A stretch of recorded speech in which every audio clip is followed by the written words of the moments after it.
Hey, what's up, you guys? This is Sheila Beeler coming to you with another review of Family Business in New Orleans. This is episode 7. Things come to a head. Y'all, please don't hesitate to like, comment, and subscribe. The more you do like, the more I do go through the algorithm. The more people start to view my commentary. On the road to 7,000 subscribers, 100 likes every single episode. And we are going to get into this. All right. So actually, I thoroughly enjoyed this episode because it kept me on my toes. It didn't drag too much.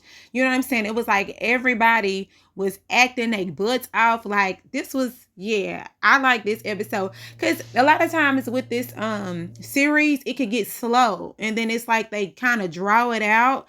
And we know that the plot is coming, but it kind of gets slow, and it's like, okay, so when we gonna get to the meat and potatoes? And it's like now we starting to get to the meat and potatoes, and it is oh so good. Okay, so y'all, the episode starts out Marquis. He up here ducking and hiding behind gates and bushes and stuff. And I'm like, boy, what are you doing? Are you Captain Saber? Or I mean, like, you looking for Antoinette to come out the building? What you doing? So Saint comes out. And it's like as soon as Saint leaves, then he goes up going to the gate. Antoinette. I'm like, child, she ain't there. So he's disturbed because he doesn't know what happened. Only thing he knows is he got caught in a hotel room and it's on videotape. So he don't know if Saint knows. He doesn't know anything. So he's automatically thinking, oh my God, something has happened to Antoinette. So who is this?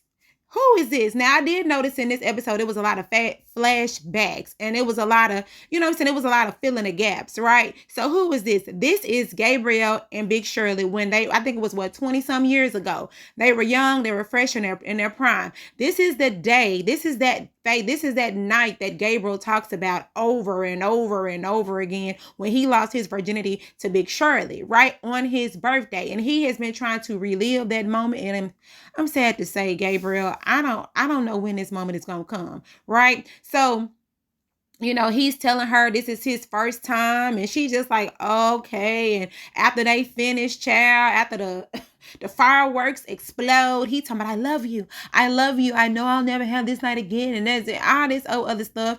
And you know, she talking about, okay, well, leave the tip on the nightstand. I was like, okay, Big Shirley. Big Shirley understood the assignment. I'm gonna make this man feel good, leave my money on the nightstand, right? So, here we go.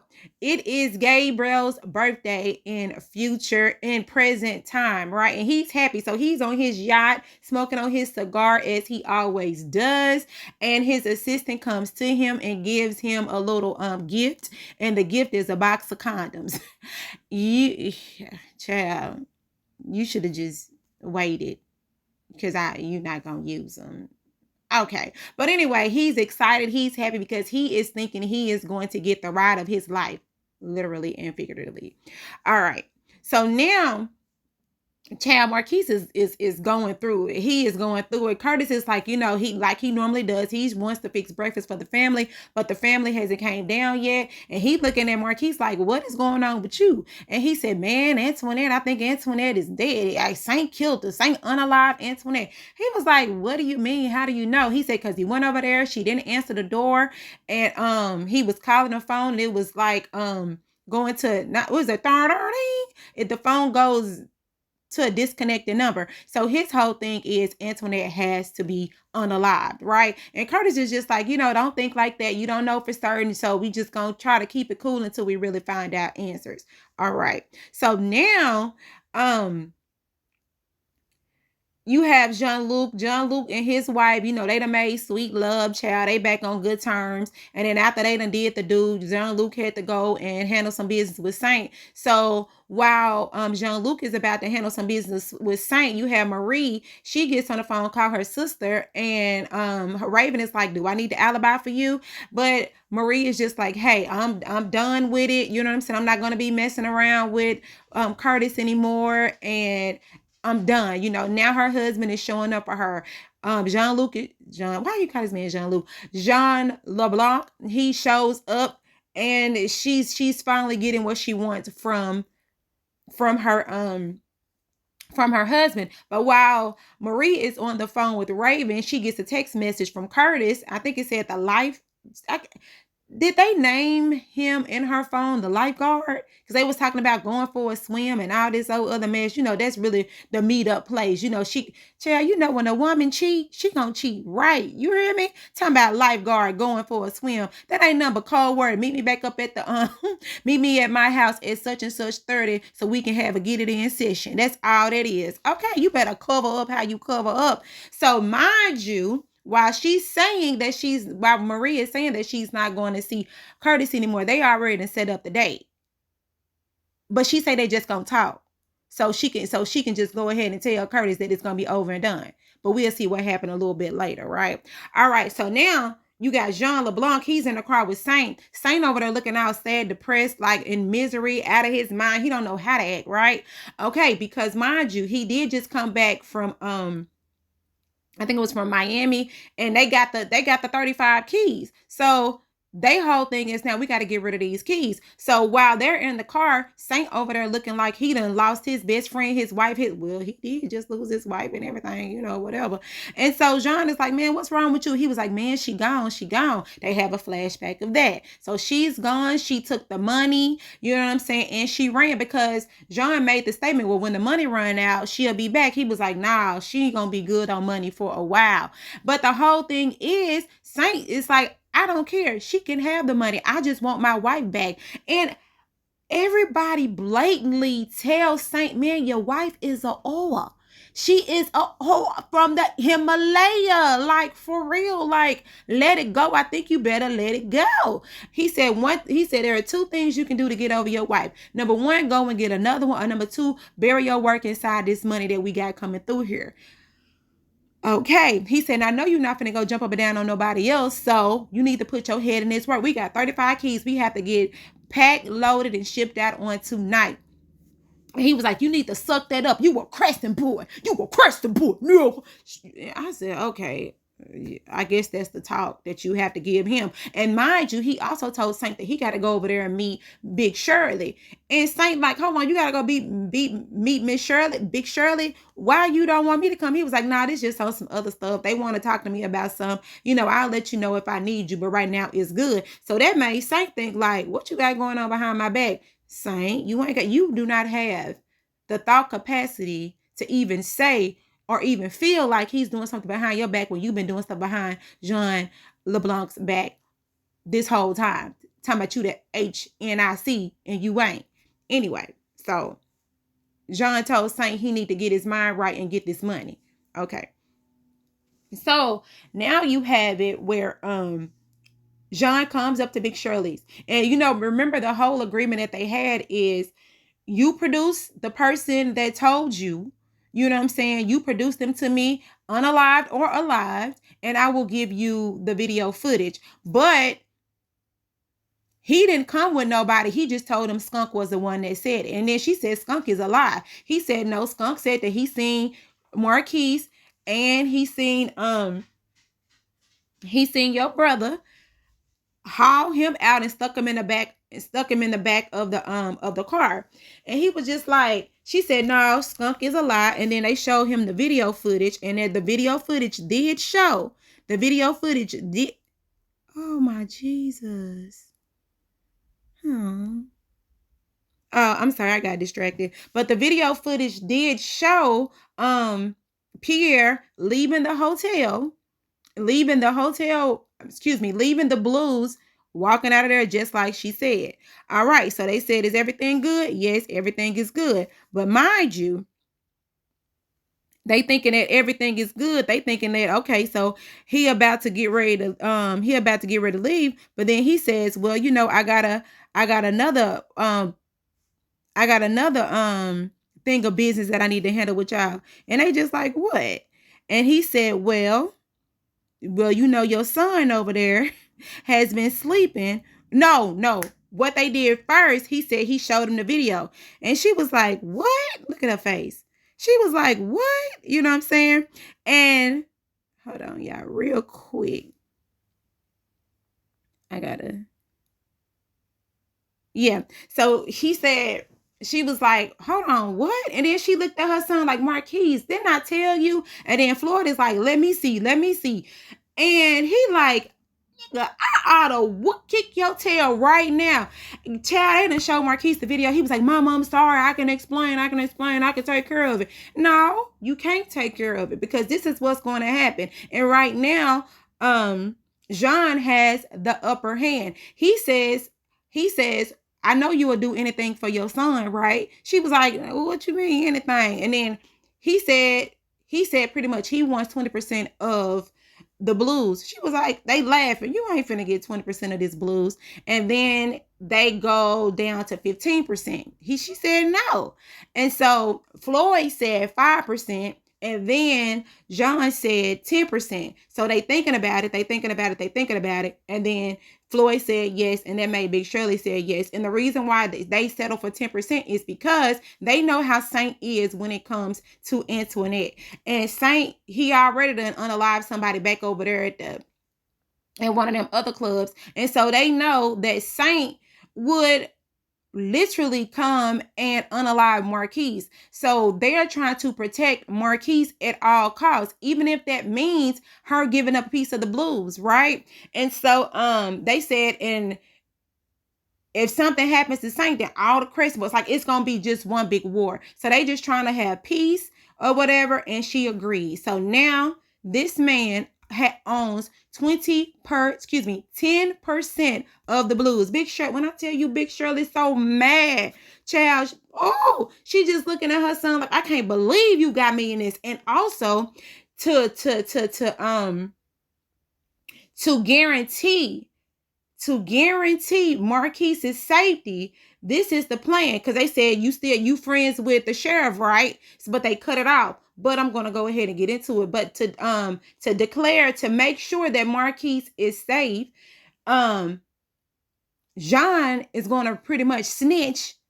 John is going to snitch on Saint because, like how he act, he's a hothead over that Antoinette, his wife. They done, child. John is going to tell the sheriff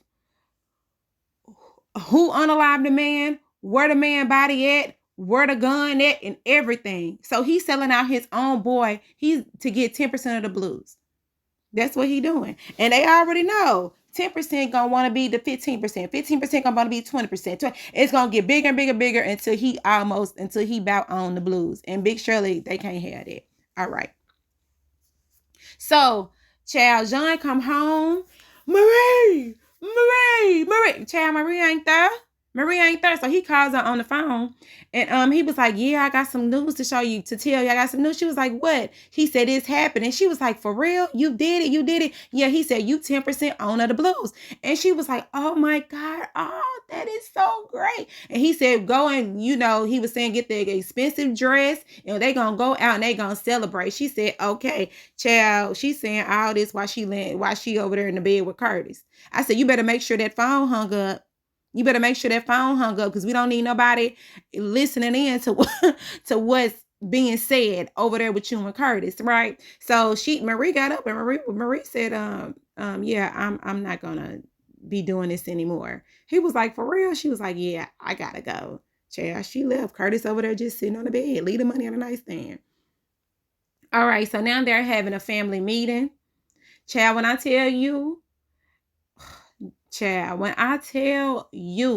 that Big Shirley is hot. Big Shirley is mad. She was like, everything that I've been through to make sure that I am 100% owner of this club, that you get over here and you can't keep your peen in check. I'm like, you peen head boy. She was like, this is what you did.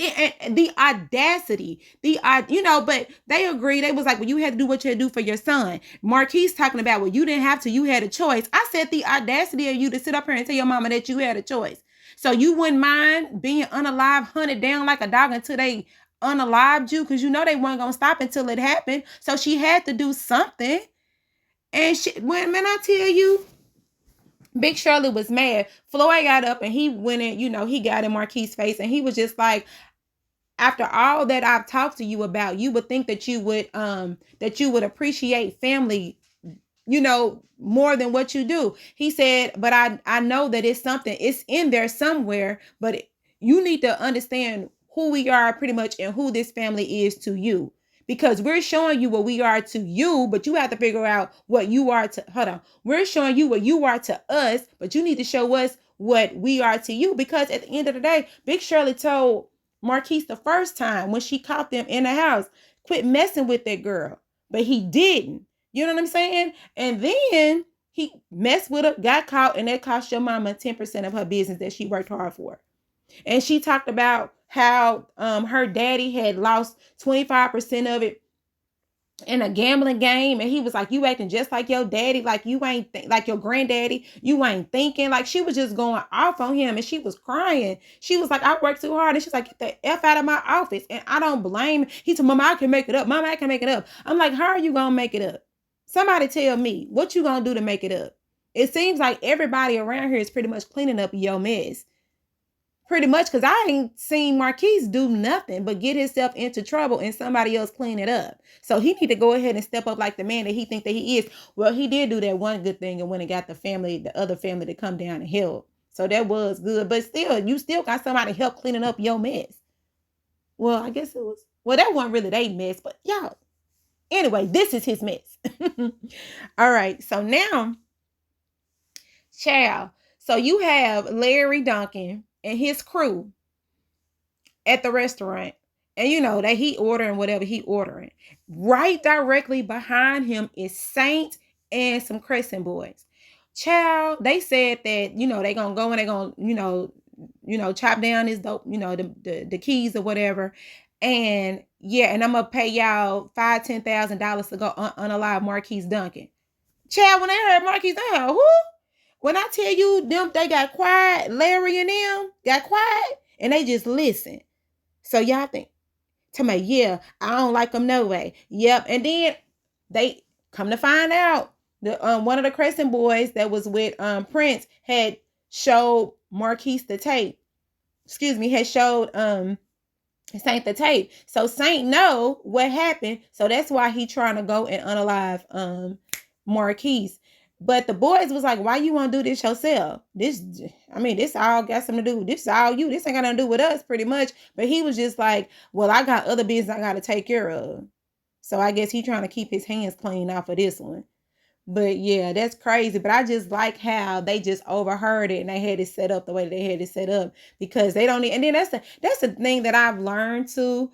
Don't talk so loud in public, because you never know who people know. Quick story time. I remember I was in the store one time and I was talking about somebody that I knew. Child, why that person went and told the person that I was talking about. And child, when I tell you it was a big blow up, it was a blow up.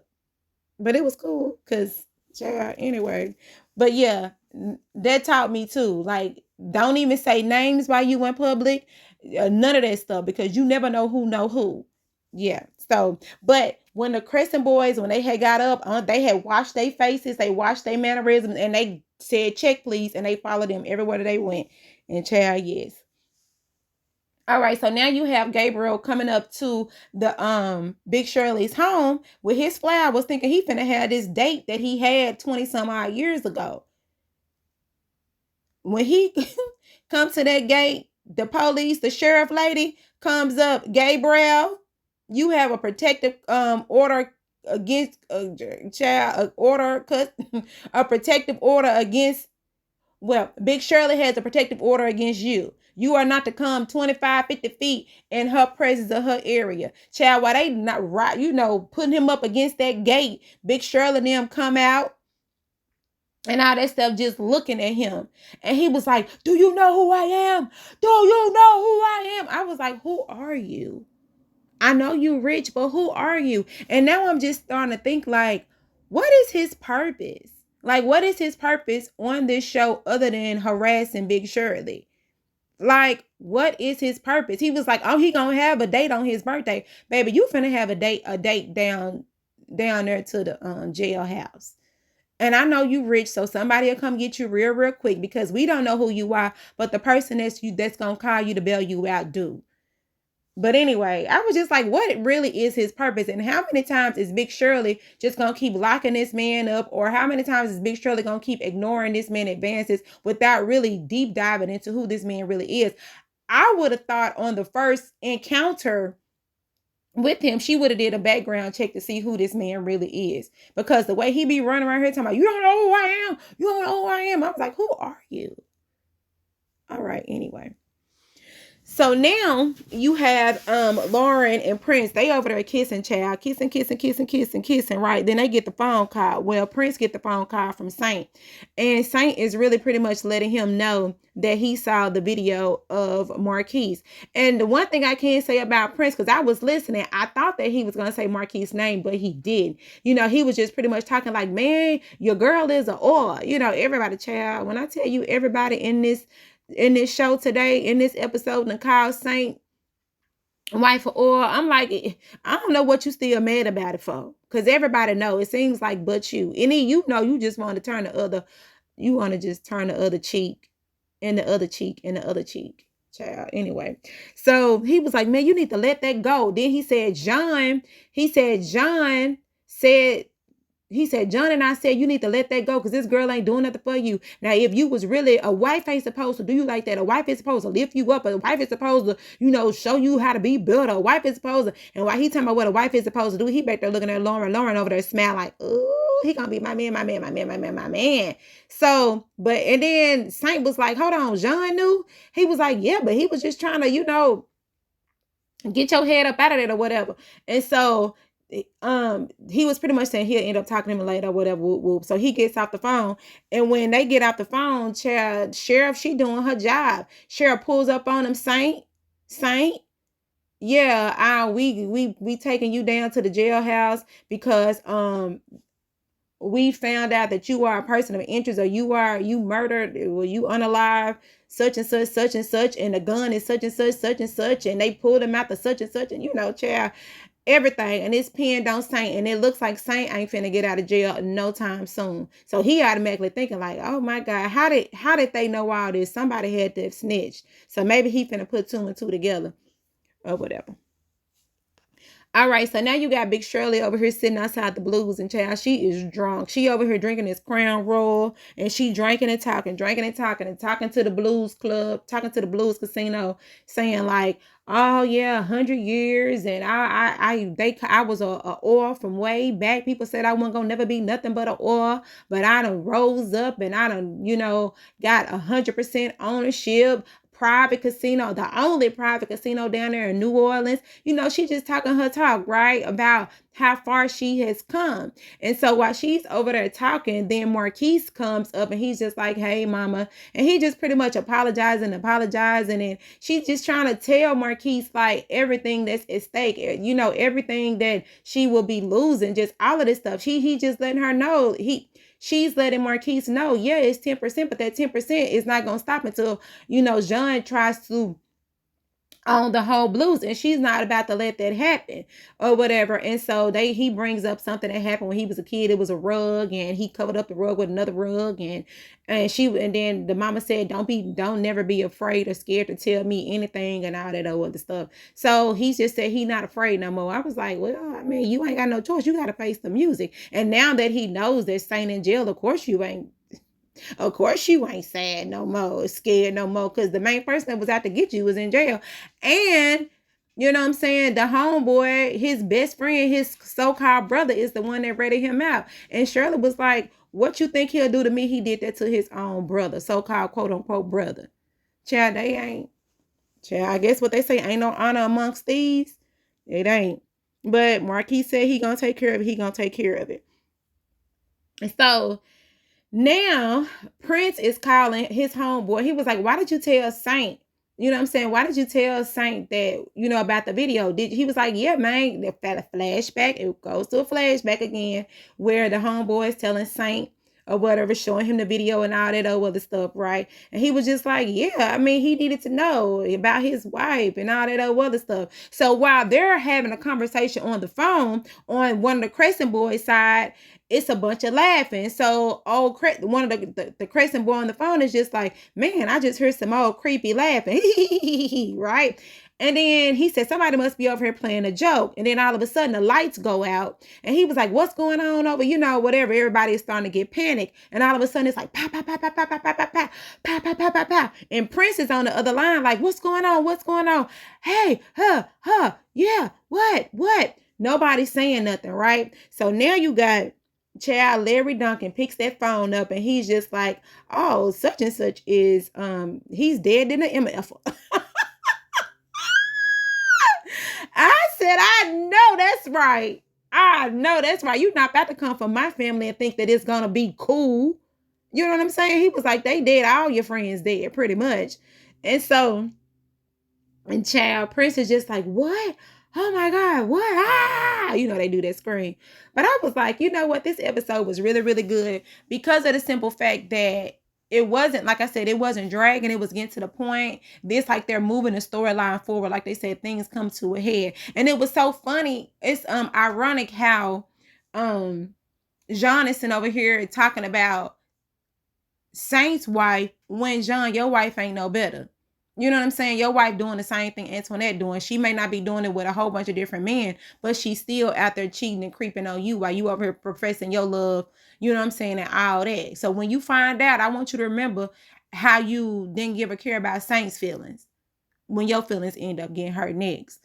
But anyway, yeah, this episode was real good. Y'all, please don't hesitate to like, comment, and subscribe. I like the show overall.